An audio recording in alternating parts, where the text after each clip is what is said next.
Shamanism is a group of different kinds of spiritual practices and understandings that really start in this idea of another world or other realms, and the shaman being a person having the capacity to tap into those realms and to be able to go on these extraordinary journeys through the realms and ultimately come back to the tribe or to their community with something beneficial from having taken that journey.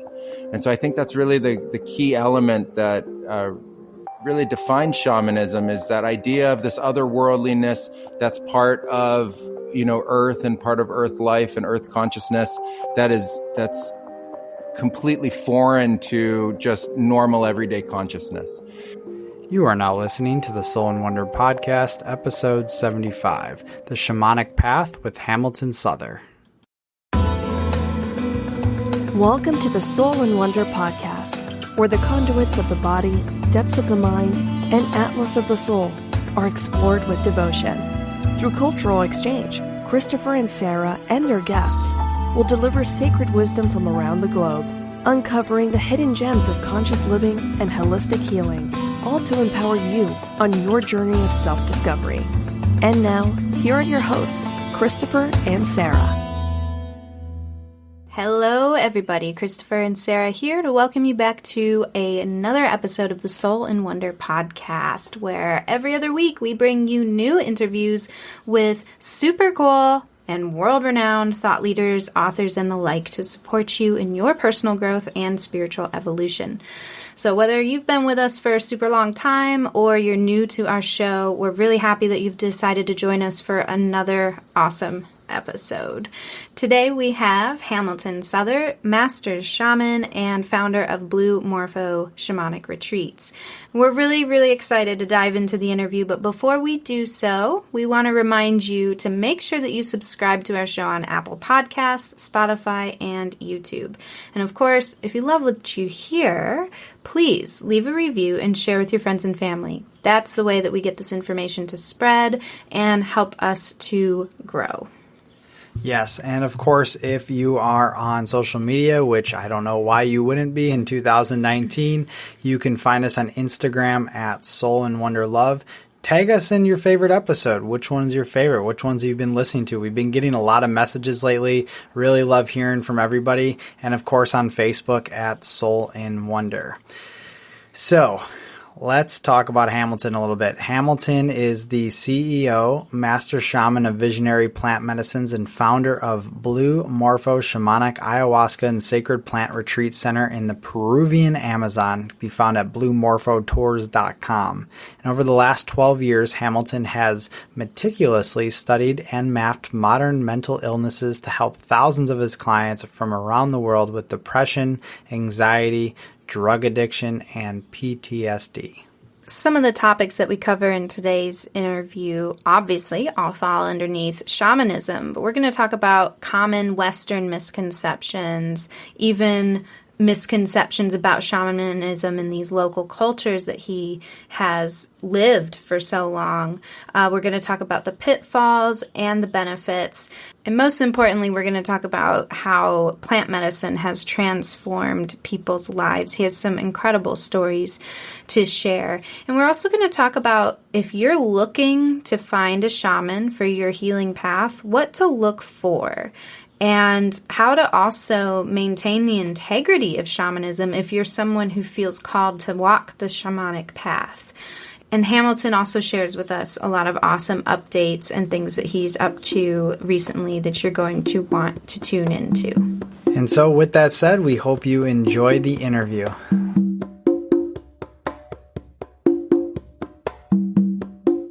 All right. Welcome back, listeners. We're excited. We've got Hamilton with us. Hamilton, all the way in Iquitos. How's it going there today? It's going really well. It's been a little cool for us, which is nice. And that just means the temperature has been down in the 70s instead of the 90s.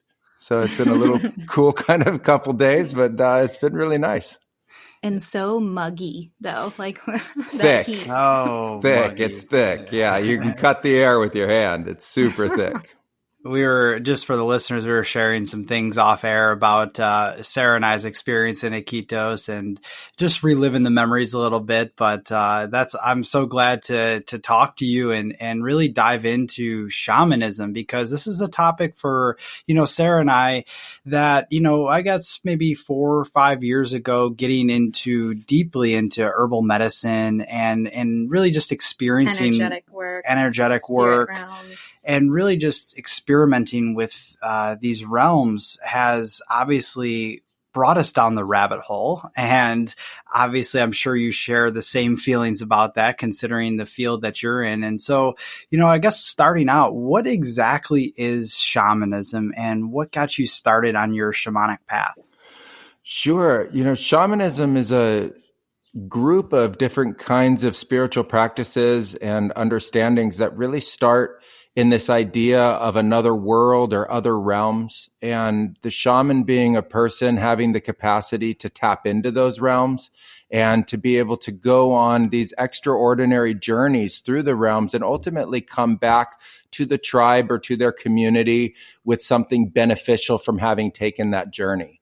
And so I think that's really the key element that really defines shamanism, is that idea of this otherworldliness that's part of earth and part of earth life and earth consciousness that's completely foreign to just normal everyday consciousness.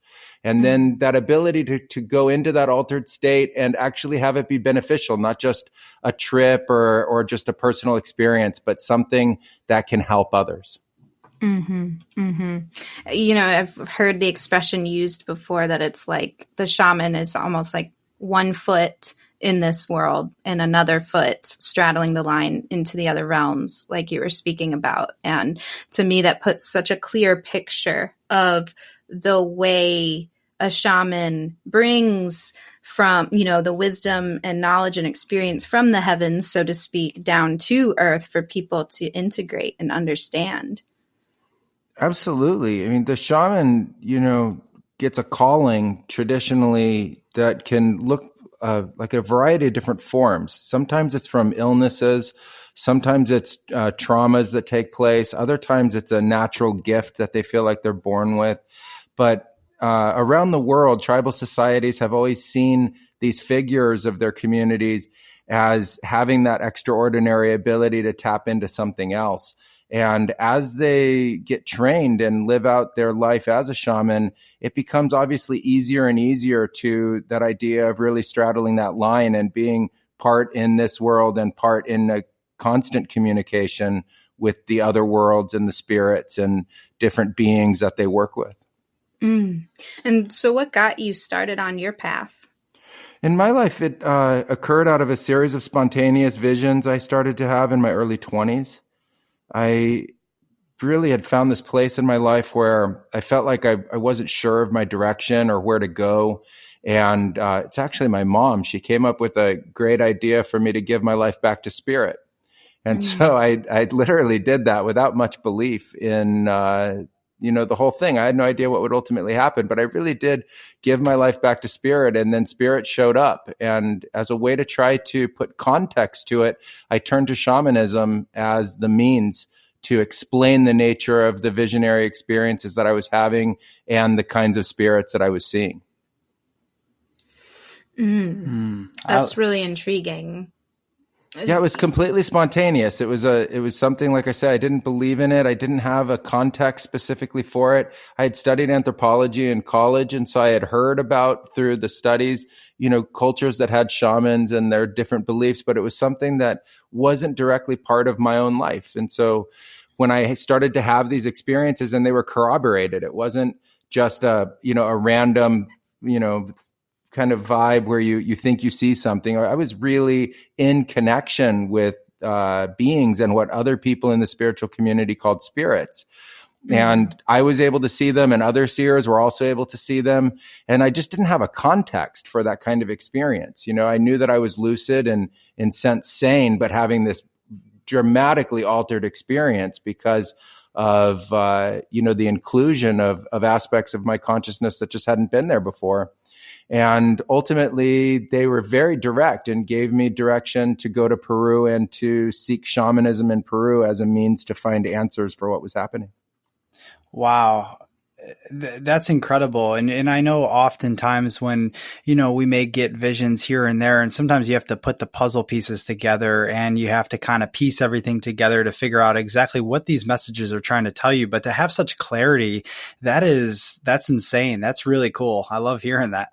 Yeah, well, thank you. I mean, it was really odd. And I also took it, from a kind of scientific background, a idea of a hypothesis and a method to try to understand the experience.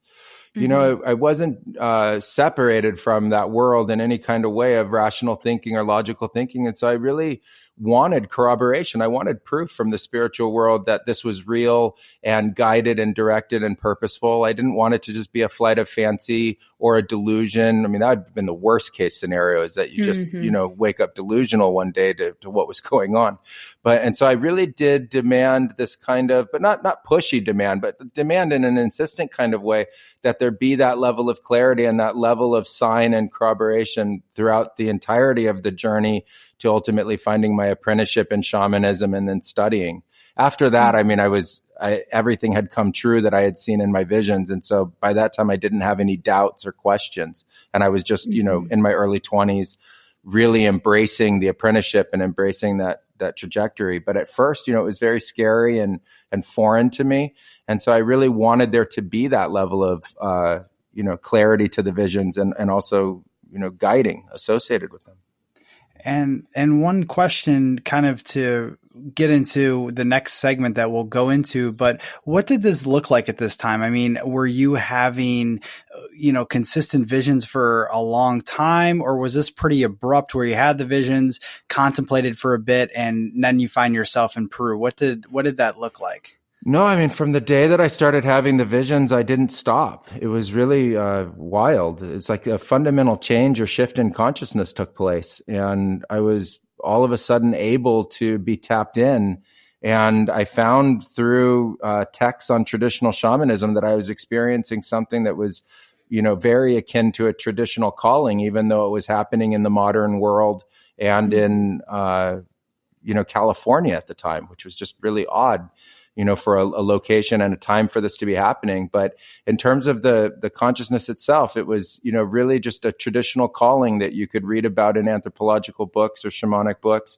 And it was coming through the dream states. And I was also having eyes wide open visions and also presences and awarenesses that I could describe to people. And I started to do just drum journeys, where you have a single buffalo drum, or, you could even use a CD that has just a continuous drum beat, and it helps somebody go into a trance state, or specifically a theta trance state. And so I started to do some of those practices from books that I had read. And every single time I would be in a visionary state, and the visions were always really consistent in terms of the message, which was that something was unfolding and that I needed to go on the journey. And that through the journey, I would continuously be guided, and that it would ultimately lead me to the apprenticeship that I found in the Amazon. Your description of your experience, I think, is really important to distinguish to listeners too, if they've noticed, I'm sure, that the shamanic path for you was an instruction from spirit. So like other people see spirit, receive messages from spirit. For example, we do and have for a long time, and they've given us messages on what to do, where to go, taking that leap of faith, just following your heart, coming in the form of visions and all kinds of other manners. And even when to conceive our baby. Even when to conceive our child. Amazing. But your shamanic path was birthed out of the specific instruction from spirit to guide you and direct you there. And that's what I think is beautiful, because it shows the similarities of the capability we all have to tune into our extrasensory perception, our other, our innate self, our wisdom, our source. But to be able to follow the instruction. So you seized the wisdom that was handed to you and you ran with it. And that's what puts you in that category of shaman, someone who says, okay, I'm going to listen to what spirit's telling me. I'm going to pay attention to my visions that are very, very clear, and I'm going to actually do it. And so I think that's really admirable, because I do hear of some people who join or want to become a shaman, but don't necessarily have these sorts of indications that it's their calling. Like you use that word, calling. Yeah, I think that's the difference between what we think of as like the new shamanism or the new awakening of shamanism and what was really traditional. The traditional way always came with a calling, and it wasn't a self-chosen calling. It wasn't that people were, like you're saying, just separated from spirit. I agree with you completely that we all have these innate skills and we all have these innate abilities. And if we tap into them and we can, grow them in their strength and their ability within us, we can get better at it. And we can, even learn how to listen more to spirit and be even more guided by spirit. But in my case, it really was a traditional calling. And it, funny enough, led me to traditional shamans. And the shamans that I met had been having visions that somebody like me was going to come and arrive, and they were ultimately going to train them for a very long period of time, for about 10 years before I actually arrived. And I think that that's just a difference now between, what is sort of a new awakening of shamanism and people who are looking for a path and looking for a connection and feel really guided and bonded with the idea of shamanism, and those that from the traditional ways really did have a calling that was more brought to them than even by choice.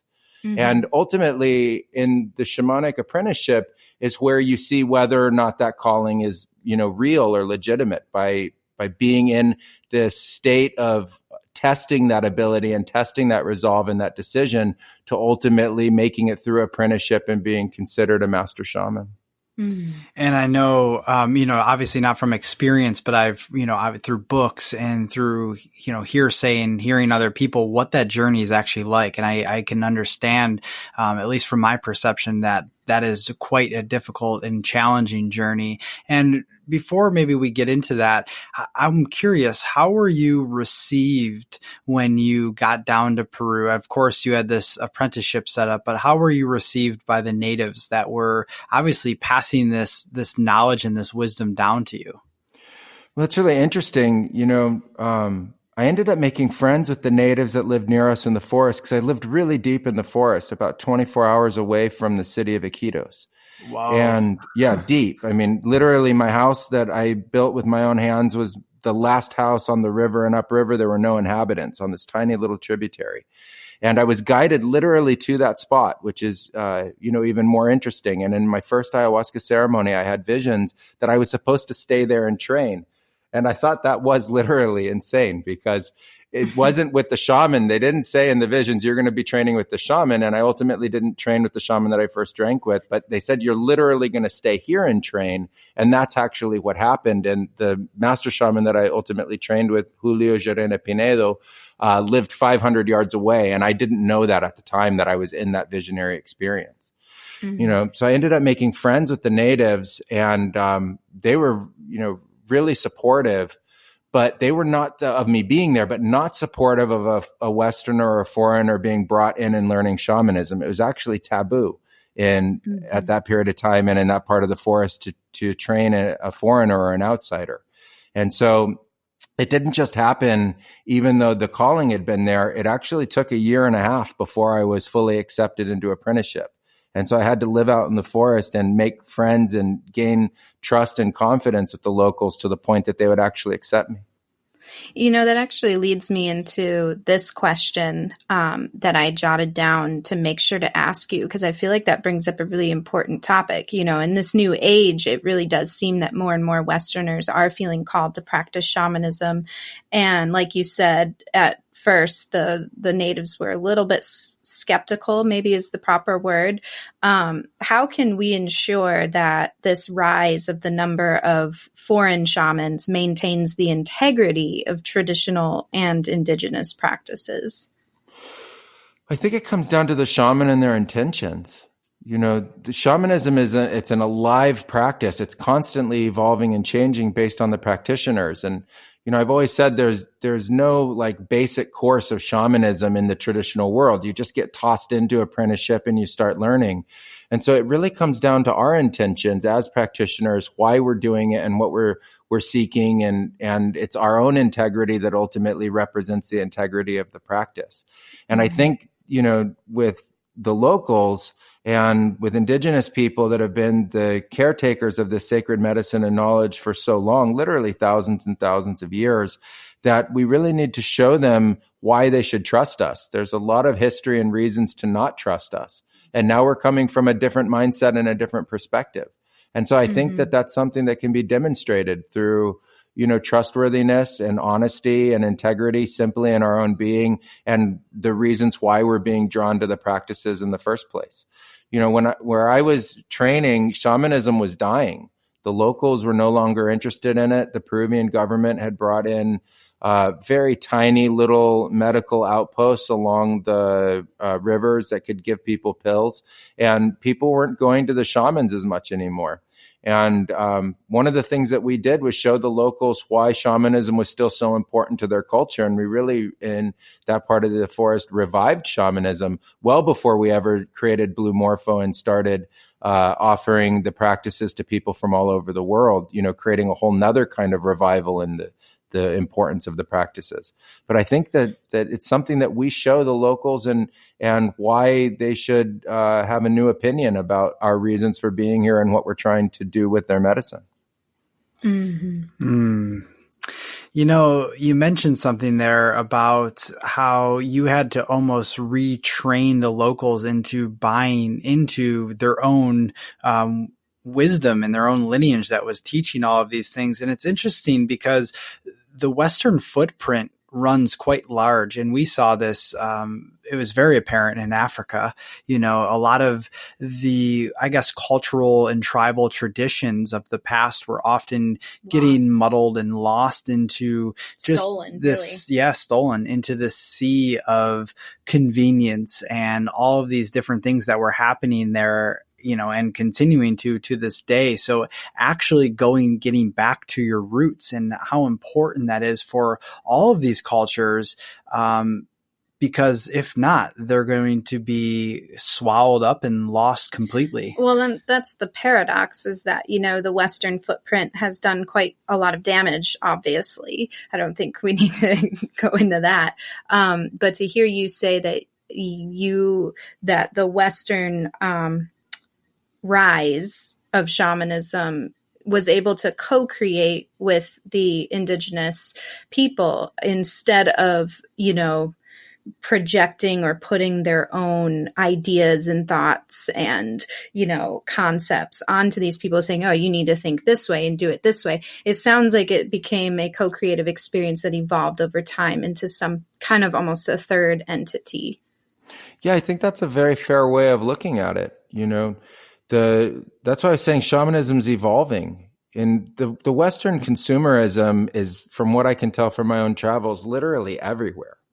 Even if you go as deep as you can into the Amazon, the last person that you'll find will have Western consumable goods with them, possibly even a cell phone and earbuds. And, that proliferation of these goods has just been, dramatic and incredibly fast spreading over the last 20 years. And has an incredible draw for people who've never, seen anything like that. And so there's this incredible draw for the children to participate really in the Western consumer world and pay less attention to their forest and especially things that for them are invisible, like this idea of spirit medicine and how to be able to tap in and the shamans, et cetera. And the mythologies behind that really, start to lose their power compared to these incredible gadgets and things like that are so tangible that they can, hold on to, or just take a pill and feel better or something, if they're sick, or, or even just a lollipop in that such simple sense. But that flavor and that refined sugar and everything is just really, really, powerful. And, where I was, there was the presence of that, but it wasn't totally overwhelming yet. There was still this kind of intermixing of just how to survive, because where we were in the forest was so remote. We really were living off the land, and it was way beyond the idea of off grid. I mean, this was just truly living off the land. And so the people, when in need, really were looking for a solution. And that's where the shamanism had still an opening. If you could provide healing in a way or a treatment in a way for something that they needed, they were open to it if they could actually receive something that was ultimately beneficial. And in my arrival, I showed them that there was still something very powerful in the nature of their own medicines and in the nature of their own practices. But, it was something that we did create together. We created it through the master shamans that were willing to bring in a foreigner and train me. And then us being able to bring people, to the medicine and show them the healing powers that it really had. And then I think it did evolve into something, completely new, like you're saying, like a third thing. And I think that was the beauty of shamanism, was that it was so elastic that as a series of practices, it could, ultimately include all of these different changes that we ultimately brought to it by that co-creation. That's beautiful. Beautifully put. And, you've spent some time covering some misconceptions about shamanism from even the locals. I'm curious, what would you say are the most common Western misconceptions about shamanism? I think that, the biggest misconception is especially around the sacred plants in shamanism, is the magic pill, like the thing that has fixed everything. This idea and belief of wanting something just really easy, and that it can be just, sort of brought forth by a shaman, and that's, something that's even like just a right to have. I found it really interesting over the years working with people that when they come to the Amazon and they're looking for shamanic experiences, they really have within them like a true righteousness about having that experience. And I always thought that shamanism, when it gave you a vision, was a tremendous gift, and so I've been just kind of, I don't know, astounded really by how that idea of being able to have the vision and have that idea of that magic pill has proliferated the mythologies behind shamanism now on a more global level. I always thought that when spirit showed up and gave us something, like I say, it was a tremendous gift. And then all of a sudden it became something that was always supposed to happen and always be repeated and always be repeatable, especially with the sacred plants and their ceremonies. And so many people needing that healing and looking for it. I've always, found that to be, I think, the biggest misconception. When people come to shamanism, I think it's an opportunity to be really humble and, be really grateful that there is something beyond just the 3D physical, and that we can receive help from that. And we can give it many names: source and spirit and, spirits, and different ways of engaging that realm beyond, or realms beyond. And so I think that that demandingness for the experience, I think, is probably the biggest misconception. And that ultimately it's a great gift when we receive it. It's almost like we get addicted to the spiritual high that comes with these experiences of just being so open and expansive. And, we have to go back to our day-to-day hustle and bustle type of life. Not if you choose not to, obviously, or if you choose to reframe your perception, that's a different reality. But I've fallen victim to that as well before in my, years. Experiencing spirit realm is just like, it's like an adrenaline rush that you want more of and more of and more of. And when it's quiet, you wonder, what am I doing wrong? You doubt yourself, you doubt the world, and suddenly you go down that rabbit hole.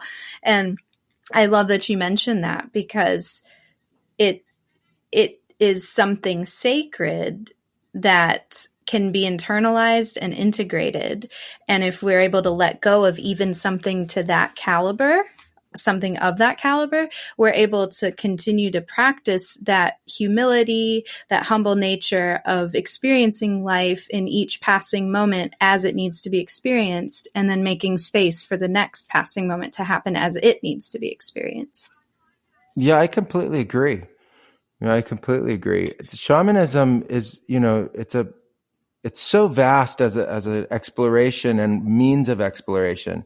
And the Amazonian shamans that I worked with, what I found really amazing was that they always started in a petition to spirit, not a demand.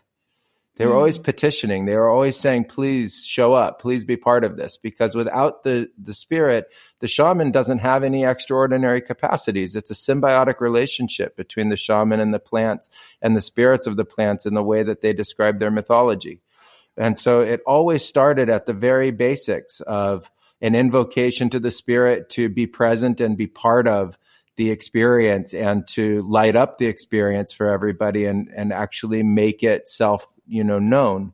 And every ceremony started that same way. It started from that original petition. And I agree that if we can move beyond that, the nature of that demandingness, that we ultimately have even more access to spirit. And I like it, how you mentioned sometimes people feel like it's not working or wrong because it's not so blatant or so present. Just last week we were on retreat and somebody asked me, why one night there were lots of visions and another night there was a lot less visions. Mm-hmm. And to me, that's just the nature of spirit. It doesn't even have an explanation. It's just literally the nature of the ebb and flow. And that, that's something that we really need to get comfortable with. Mm-hmm. Well, and I think there's a trust component to that, to really trust that you are given what you can handle and need in that moment in time, and spirit knows best, right? And the plants know best. And that kind of leads me into my next, I guess, 2-part question. One, which sacred plants do you choose to work with? I know there are many, and I would love for you to get into that a little bit. And in what ways have you seen the lives of others transform through the power of healing and the care of a shaman such as yourself? Wow. In terms of sacred plants, I come from a lineage where we work with lots of different kinds of plants. And we're given names based off of those plants we work with. So in the Amazon, we work with ayahuasca and the trees, and you're called a palero when you work with the trees. There's also sanango, different varieties of sanango, uchuk sanango and chirik sanango. And I've trained in those, and they give you the name sanangero. There's toé, which they call you a toero. There's the jungle tobacco, which is a different kind of tobacco than you see in pipe tobacco or cigarettes. We know that. Yeah, we experienced which is that. called mopacho, yeah. But not to be confused for the listeners with just normal tobacco, right? But it's this medicinal plant that's used, and so they're called tabaqueros. And I've trained in all of those varieties of shamanism. And then I've also gone, really deep into the Wachuma San Pedro practices, and also with cannabis, and beyond that with kava, and also different kinds of mushrooms like Amanita muscaria. Wow. You got a whole book. A full book there. I've trained with a lot of, I really did dedicate myself to it. I loved it. It's a passion and a pursuit and a love and also a calling, like you say, when you say that spirit knows best and that the plants really are guiding and know best in those moments. I completely agree with that. And to feel that guidance and to tap into it, is what I gave my life to. It just made the most sense to maintain the nature of that connection. And so that over the years, over 15, 20 years of practice have, led me down lots of rabbit holes and ultimately to lots of different plants. And I found all the teacher plants to be, so important and so amazing in their own right and in their own way. And each one was such a sacred and special relationship, and so there wasn't a reason to limit that exploration. Yeah, I agree. It's easy to go down that rabbit hole and to keep following that and to see where it leads. And, I think a lot of our listeners are probably familiar with a few of the plants that you mentioned, such as Mother Ayahuasca, cannabis, San Pedro, and all of that. What are, I guess, when you go on retreat, what plants do you tend to work with the most, or what are you working with the most? Is it ayahuasca, or is it kind of a mix of all different ones? Well, at Blue Morpho, we mostly practice ayahuasca shamanism. And then throughout the year, we also do different dietas with the trees and also sanango retreats and San Pedro retreats. But, most of the time we're practicing ayahuasca shamanism when we're on retreat. Mm-hmm. Mm-hmm. And, of course, this is kind of a big question, but, you're working day in and day out with these people that come with you on retreat. And, what are some of the common ways you've seen people transform through this, I guess, ceremony and several days ceremony and ritual? Yeah. I mean, the transformation over the years has been really amazing and miraculous. That's the simplest way to put it. People have healed from all different kinds of illnesses that didn't have solutions in any kind of medicine. And so I've seen, psychological and psychosomatic illnesses just disappear. I've seen people who've been diagnosed with all different kinds of mental illness and suffering, literally straighten that out and have the symptoms go away. I've witnessed miraculous healings of cancer, as well as Lyme's disease-induced blindness, which was unbelievable. That one of our guests ultimately was healed of that. Wow! It's just like truly miraculous transformations. But then also at the same time, it's not like that for everybody. And for some people, it's just gaining awareness and knowledge and understandings that are life transforming and shaping, or like you said, when to make a big decision, like to conceive a child or having relationships form and, finding partnership and finding romance and finding, marriage partners, like real soulmates through the nature of experience. All of that has happened from our retreats over the years. So there's been the miraculous to the most subtle. And I think that the part that is, most endearing to me is when somebody really gains lasting benefit. So their life has truly been transformed, not just something that was better for a period of time and then the problem comes back, but when it really is transformed. But then also the relationships that were formed.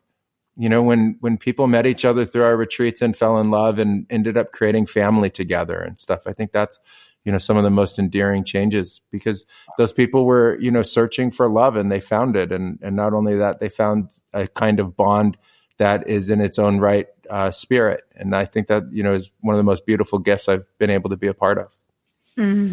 Love that. Love that. And, some of our listeners, they might be hearing you talk about these transformations and be like, okay, let's play devil's advocate, like the skeptic. They might wonder, if this is so healing and so much power can come from these plants, why isn't it spread out to the rest of the world?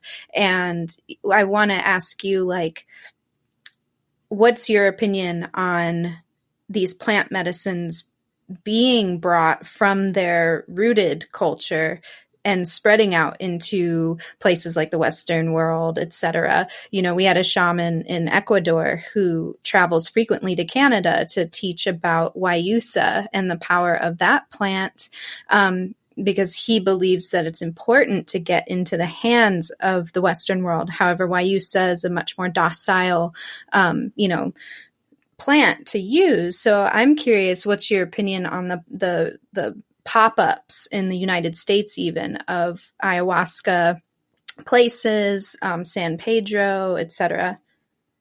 Yeah, well, first of all, I think that the miraculous is truly that. It's a miracle, and they happen at different times. And the reason why you don't see that the plants being used for that kind of healing all the time is because not everyone gets healed all the time that way. And it's always been a mystery in shamanism why one person can have that miracle and someone else doesn't, even with what is seeming like very much the same illness. And so we always treated that as a petition for that miracle for everybody that came to be able to have that experience, and I think that's the best explanation that I can give of why some people receive that level of healing and some others don't. And we always, thought of it very much to destiny and a relationship to the spirit, not a better or worse relationship, but just literally a different relationship. And I think in the Western case, there's been a separation that's been taking place between the shaman and the plants themselves. And I'm not sure how real that separation is in terms of the power of the plants or the power of the plants and the shaman working in a symbiotic relationship. So the Western use of the plants has, obviously grown tremendously, but what I see there is that there isn't a real ingrained way of training the practitioners, or a mass, way of training practitioners. There isn't anything like a shaman university per se. And because of that, there's been a lot more emphasis put on the plants themselves as the part of the equation that brings the nature of the transformation and the healing. And, in our line of work, not that one's right or wrong, because I don't really see it that way, but in our lineage, we were always taught that it was the spirit and the plant and the shaman together working in a kind of trinity that ultimately brought safety to the experience, coherence and consistency, the professionalism, and that consistency to the healing that they were providing. And so, in the Western use of it, I just see that the aspect of the shaman in many cases is less important in the mythology that gets, presented around the experience, and that there's a lot more emphasis put on the plants themselves. And I don't know how that will ultimately play out, but I think that that's really the big difference. And in terms of, the Western expansion of it, ultimately, I think that it's, natural. I think it's literally natural that cultures share themselves with each other over time, and especially with globalization, that the ideas around these really incredible experiences would spread. But ultimately, my concern is a legal one, that in certain places, the plants are not respected, and they're understood outside of their shamanic and spiritual context, and they're understood only in their chemical compounds and what they contain. And because of that, there's a lot of legislation and drug laws, et cetera, that, a lot of people now are deciding to not follow to be able to have the experience with the plants. And my concern for that ultimately is the way that governments around the world are going to treat this idea of an expansion in shamanism. There's a huge difference for the shamans between the sacredness of the plants and the use of them in ceremony and as a medicine, and to be used appropriately when a medicine needs to be used, versus experimentation. And I see that there's a lot of people in the West who want to try, and they want to experiment with the plants. And while I don't think that there's a problem with that, I think that the ultimate concern is just the way governments will treat it. Mm-hmm. Mm-hmm. Yeah, I agree with that. And also, there is something to it of experiencing the plant in its own, I guess, environment where its roots are. And so to have that experience, and obviously to take a tour with, your company, Blue Morpho, or any other companies that might be out there that are reputable, and that are on this path of taking people into the forest, into this environment where ayahuasca is cultivated. And I think that has a lot to do with it, instead of being in an apartment building in New York City, for the convenience of it. So I'm just a big proponent of being with the forest, with nature at that time, while I'm communing with that plant, with the shaman, and having that whole experience instead of almost like a partial experience. Yeah, I agree with that. I really see that there is a big difference between meeting the plant, like you say, in an urban environment versus meeting the plant in the forest. When you're in the forest, you're surrounded by all of the life force that ultimately created these medicines in the first place, and you really tap into it. And the nature is part and parcel of the experience. I mean, people from our ceremonies over and over again cannot believe how the insects and the animal sounds start to literally come into sync with the chanting and the icaros in ceremony, and that there is a symbiosis that's being expressed between the shaman and the nature around them and the plants all growing around. And I think being in that environment is, really special to be able to have the experience. And it's like being in a huge cocoon of life and love represented by the jungle and by the plants themselves. Mm. Oh, wow. Cocoon of life and love. Love it. That's quotable. So if any of our listeners are planning on partaking in a plant medicine ceremony or any ritual that, involves working alongside a shaman, what would be your advice on finding the right place and the right shaman for them? I think the relationship with a shaman in a place is really important. It's probably the most important aspect of interacting with the plant. I don't think there's a way to put enough emphasis on really feeling connected and trusting that place where you're going to do this, and understanding that you're of like intention with the people that are holding the ceremony. It's not just the plant, like I said. And so I think the first thing that you need to do is do a lot of research. Do as much research as you possibly can. Find testimonials that really do, and reviews that really do describe the nature of the experiences people have and the consistency to the experiences. If there's any, question around the place, or if there's any negative comments, look at them and see how the center responds to the nature of those comments, and why, or how the shaman responds to that as well, because both sides of the story are telling. And I think then you have your inner intuition to really check in and make sure that, like I say, you're of like intention, and that you really feel connected to that place. I think that's ultimately the most important aspect of it. And if you're, ever in a situation where you have a doubt about that with the people you're working with, I think you should be able to voice that doubt and question the way that you're feeling. And if the people who are, organizing the retreat, or the shamans themselves, are not accepting of that, I think that would be a big concern.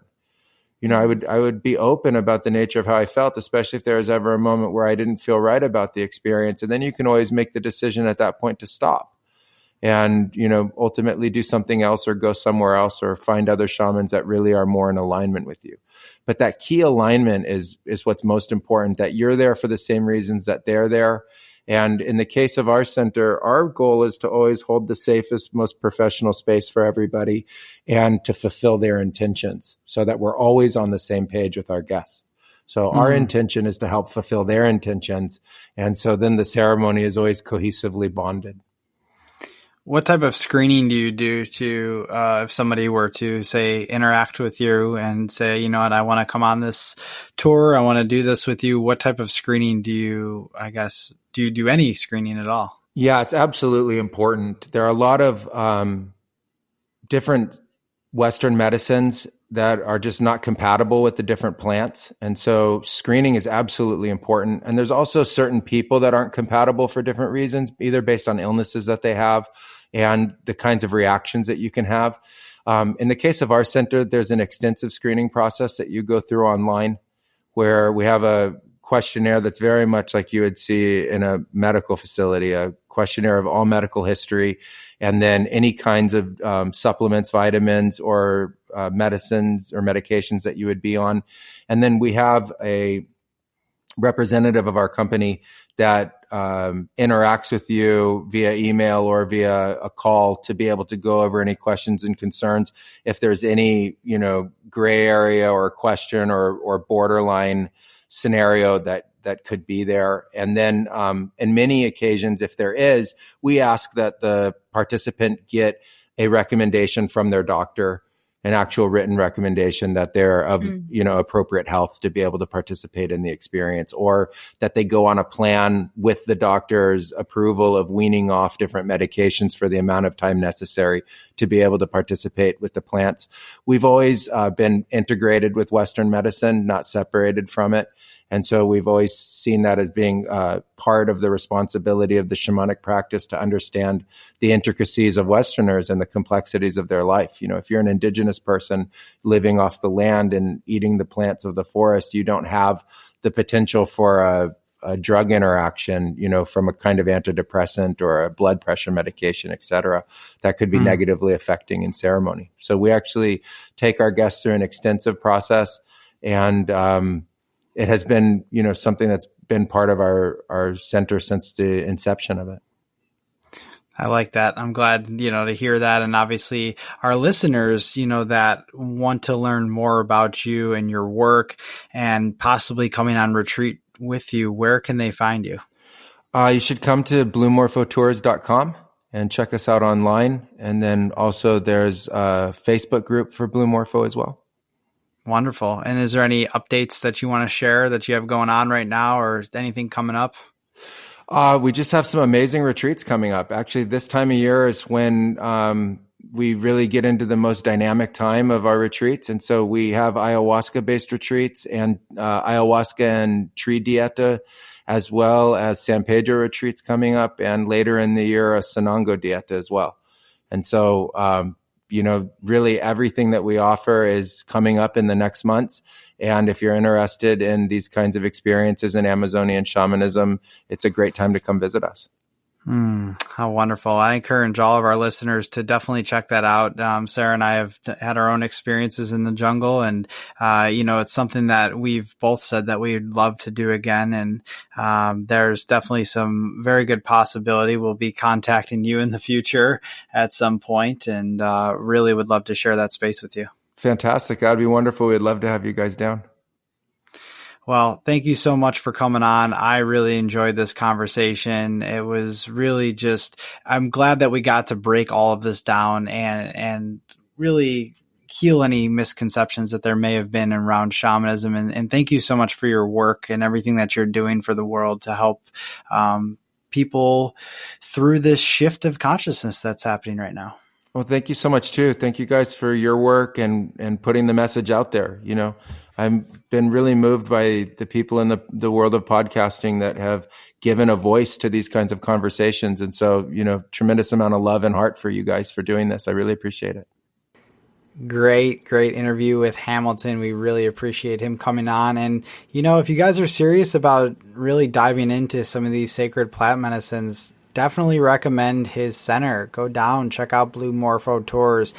Sarah and I, as we mentioned, we're down in Iquitos, and we've really experienced that town. And, there's a lot going on, and there's a lot of people out there that maybe don't have your best interest in mind, but we definitely know that Hamilton does. And, his center has just gotten such great reviews. So definitely recommend checking him out, going down there, do a little tour. Check out the jungle. It's an incredible place, super healing, and couldn't recommend it more. So, if you guys like this interview, like any of our other interviews, we definitely need your help by going to Apple Podcasts, rating, subscribing to us, leaving us a review, as well as going onto our social media. Check us out on Instagram at Soul and Wonder Love. Share your favorite episodes, and you can also find us on Facebook at Soul and Wonder. Again, we really appreciate your time. Thanks for listening, and we will catch you next time.